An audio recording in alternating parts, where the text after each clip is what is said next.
Hello everyone, welcome to my channel once again.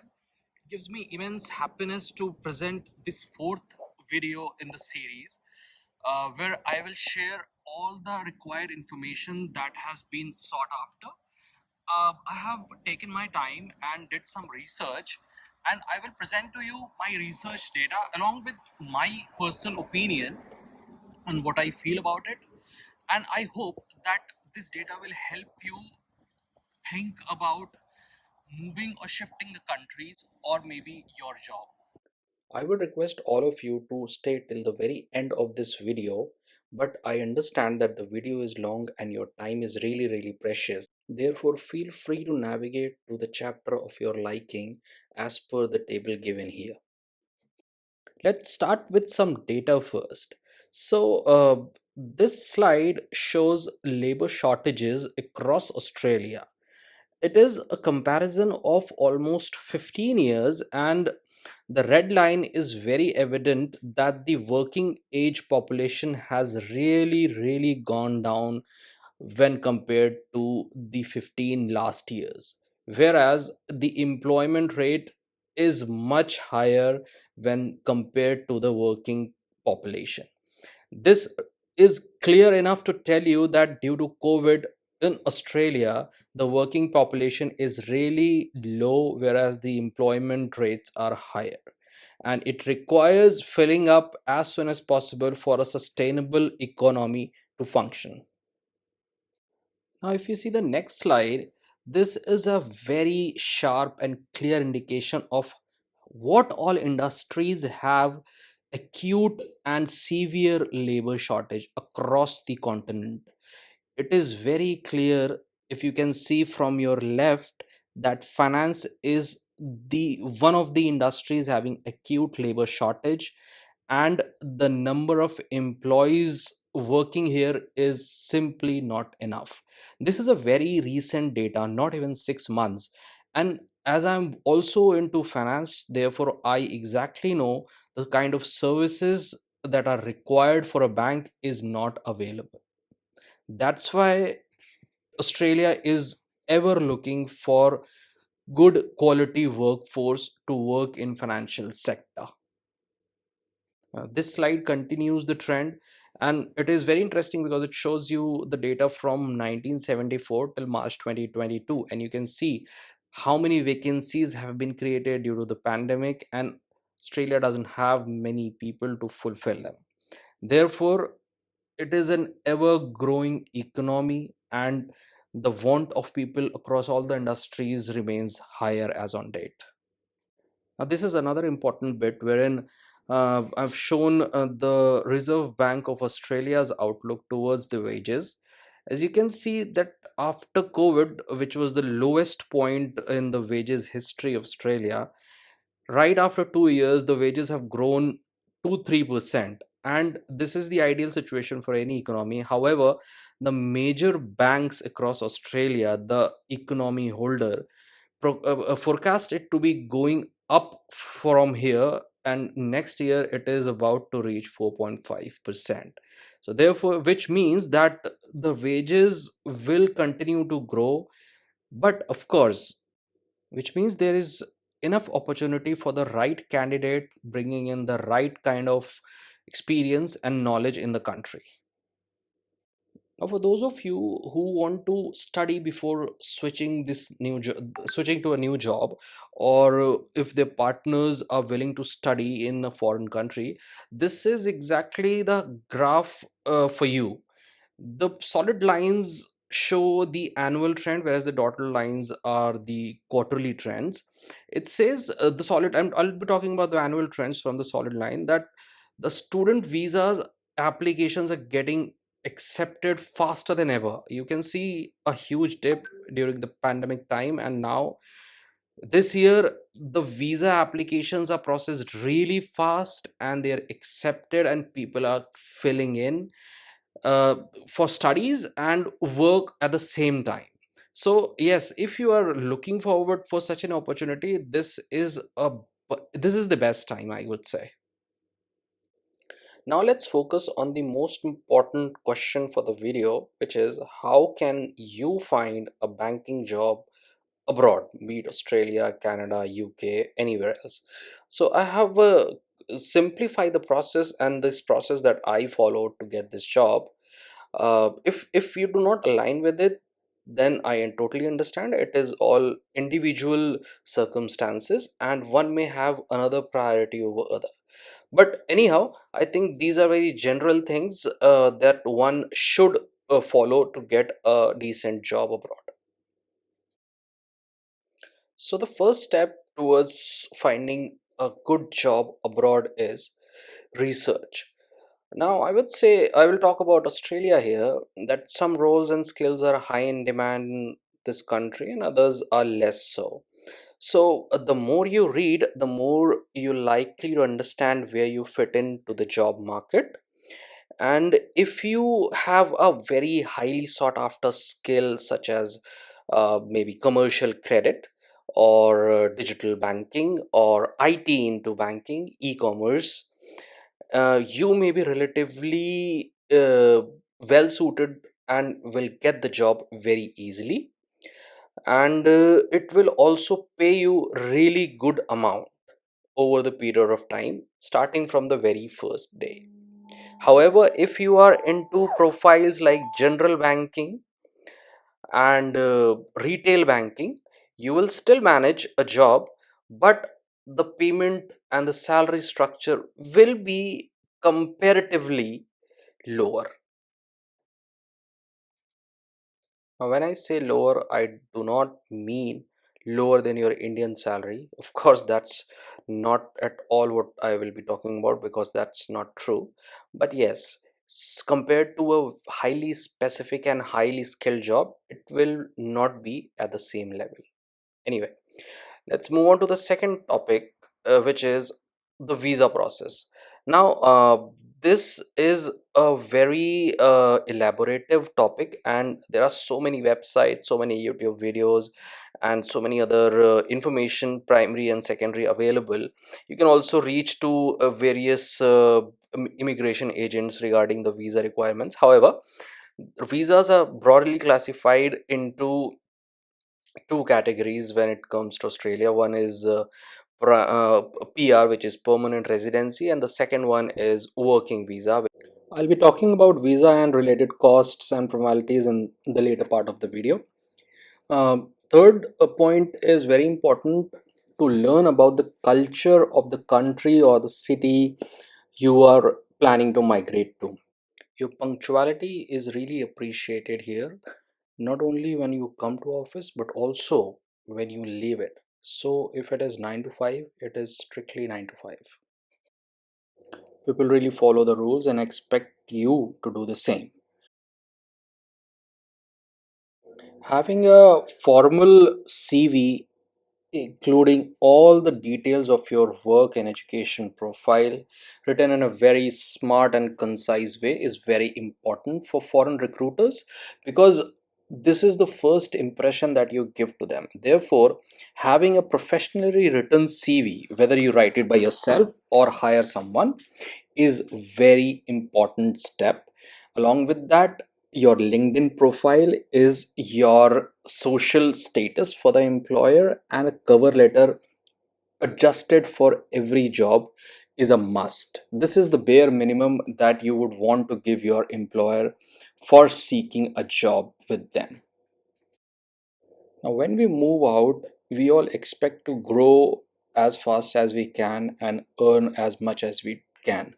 But there is a very important learning curve here, that we must be very good in our jobs when in India, but when we move abroad, employers have certain expectations that we are not aware of, and it is not a fixed formula for everyone. Therefore, my recommendation is that be prepared to take one step back. I was a deputy manager with SBI, and I started with a credit assessor. That is a role, I would say, like an assistant manager.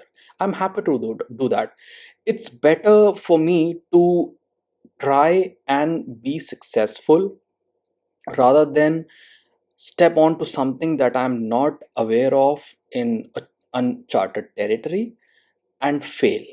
Therefore, My suggestion here would be that please consider and weigh your options accordingly. If you get a good escalation in your career, well and good, nothing greater than that. But if not, then learning something new in a new country is always better than getting appointed at a level where you have chances of failing in the performance. Now, many of you have asked me on Facebook and YouTube that if I took any courses for applying to the jobs. So, my answer would be no.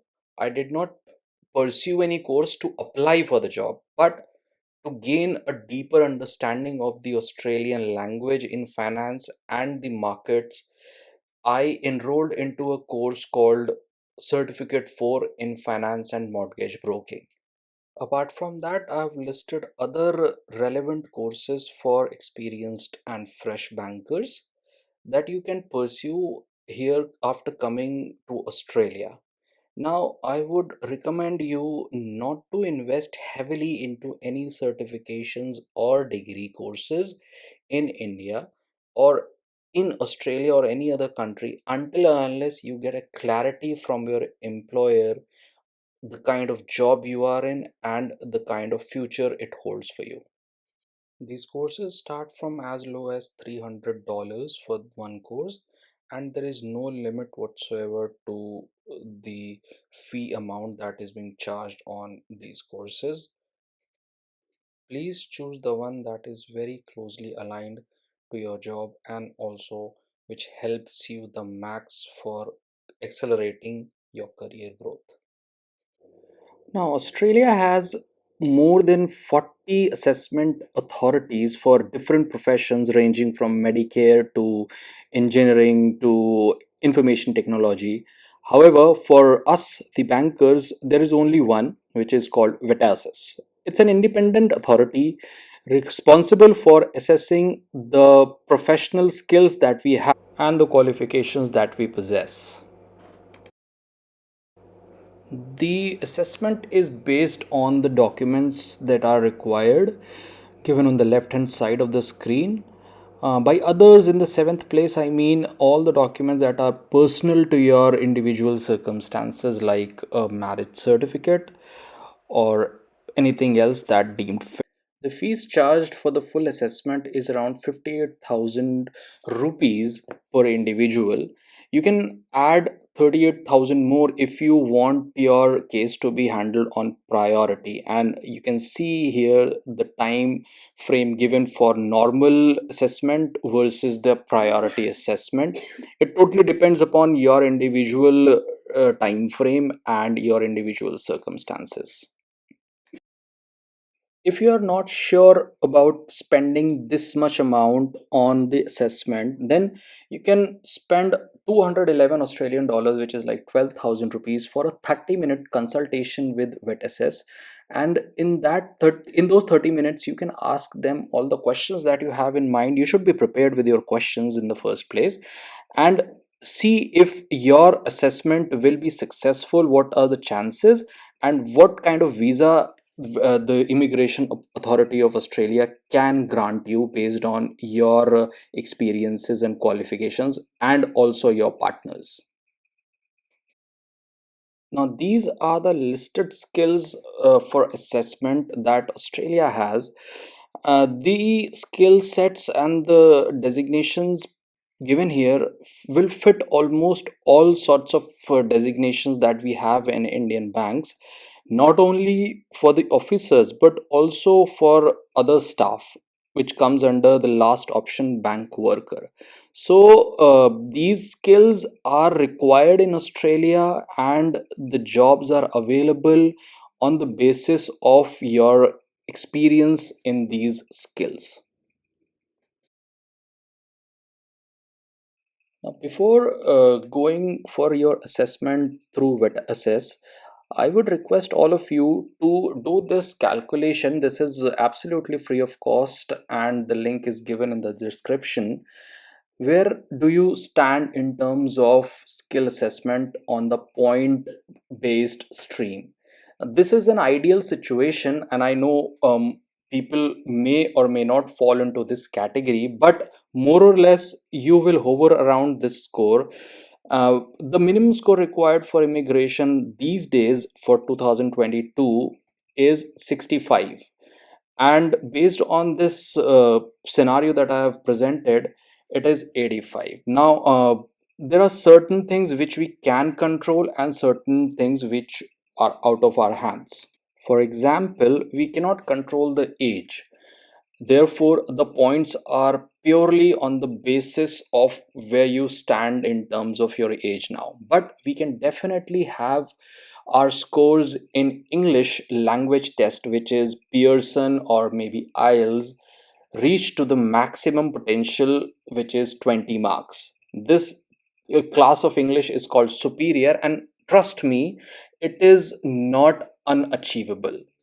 It is, and it can be achieved by a little practice.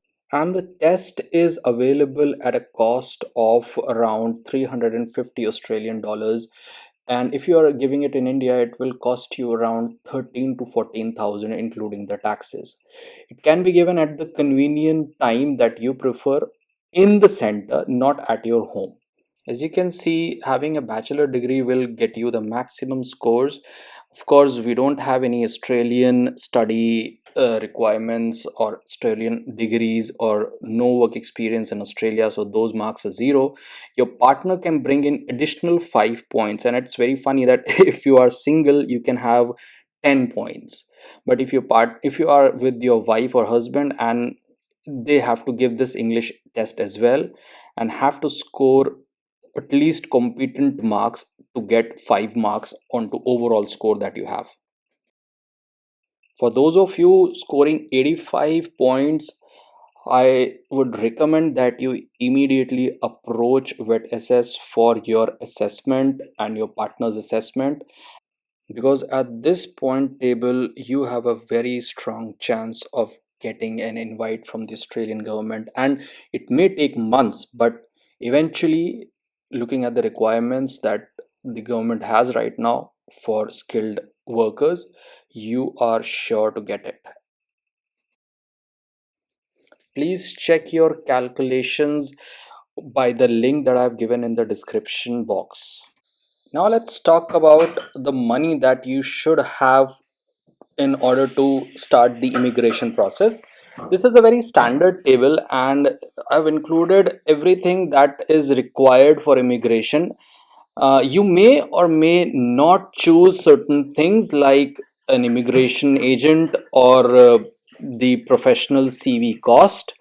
But other than that, the English test is mandatory. Wet assess fees is not negotiable. Visa cost is bound to be paid to the government, and it depends upon if you have a partner or you are applying by yourself.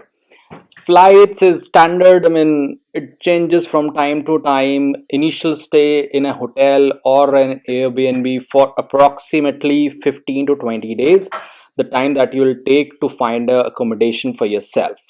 And other expenses can be like contingencies which you should have in reserve.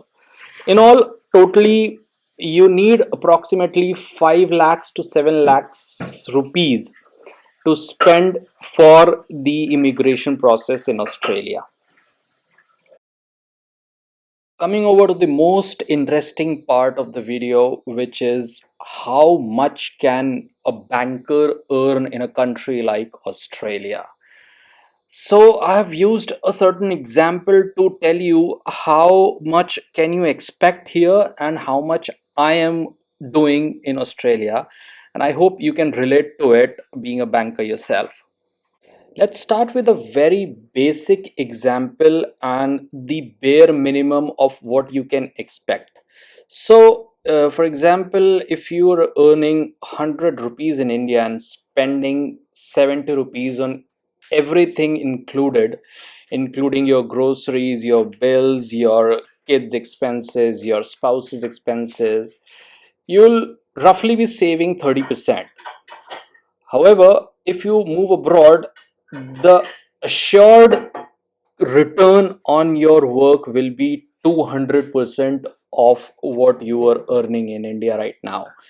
Of course, the expenses will also go higher, but all in all, you will save more than what you were saving in your home country. And this is when I talk only about your salary, not including your partner's or your wife's salary, which I will talk in detail in the next part. Now, before talking about my salary, let me give you a brief role summary that I had in India with the bank. I was mostly into retail banking, and then I switched to loan section. And before my resignation, I was into customer care. So, all in all, I never got a chance to work in commercial credit or highly specialized posts in bank. Therefore, now what I was earning in India, I'm earning 2.5 times of my salary, of my Indian salary, and my expenses were really high in India because me and my wife we were living in Gurgaon, and it is a very costly city. Whereas I'm living in Melbourne these days, and my expenses are a little higher than, of course, India. But you can see that my savings have been really, really grown here. And with this continuing trend, I'm very positive that I'll be able to save much more in much lesser time that I could have done in India. Of course, my salary will be reviewed from time to time. Usually, it happens every 6 months, and after getting a review, I will only go up from here. That I believe. Most of the salary negotiations take place during the interview, and it totally depends upon your past performances and your confidence that you show to the interviewer. As you all know that in banks we don't have the option to negotiate our salary because it's already fixed. Therefore, my experience in salary negotiation was, I would say, not very great. I took certain tips from my wife, and it really helped me to put forward my offer and my expectation to the recruiter. So, whenever you face your salary negotiation, make sure you go prepared with some online research and the quote an amount which is motivating enough for you to stay in that company or that organization for a long time. I will surely put some tips and my experiences of my salary negotiations and interview in my upcoming videos. So, coming back to my individual financial position, my wife is a Medicare professional, so they are rewarded highly in this country. Therefore, she is earning more than me. And for the ease of convenience and calculation, let's just assume everything in Indian rupees. While living a comfortable life in Australia, we still managed to save 45% of our monthly salaries. And this is my personal savings plan wherein I save 30% for buying my house in Australia, 25% for my retirement, and for the family that we will be starting, I'm saving 25%, and the rest amount goes into emergency expenses. This is totally an individual's viewpoint and can be customized according to their needs. The basic idea of telling you this is that the salary and the value of dollar enables you to save much more than you actually spend. Based upon your suggestion, I'll be happy to include the actual amounts that we spend on the things in Australia and how much are we able to save per month. That totally depends upon the comments that you will throw in the comment section.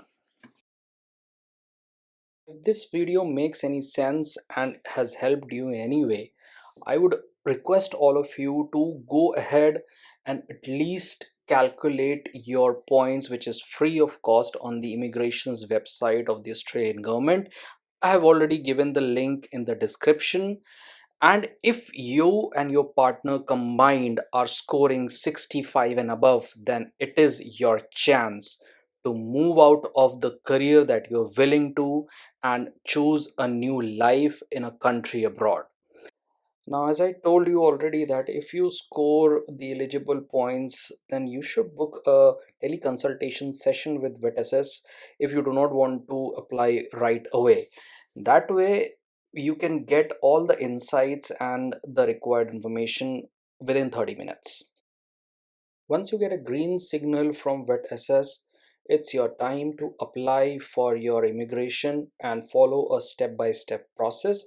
There are plenty of videos on YouTube, and of course, I am always there to help each one of you to the best of my ability to make your dream of settling abroad and choosing a fresh career come true. But whatever you do, please start saving money, because it will come really useful and handy once your dreams start to unfold and you start your immigration. I hope all the information given in the video has helped you in some way or the other. I promise to bring much more information and related contents along with answering all the questions that you drop in the comment section very soon. In the upcoming videos on my channel, you will see people who have already resigned before me and are doing great with their second innings in the career. Just stay tuned and please keep sharing all the love and support that you do. As always, I am dropping all the links in the description box for you to refer. Have a nice day till we meet again. Thank you.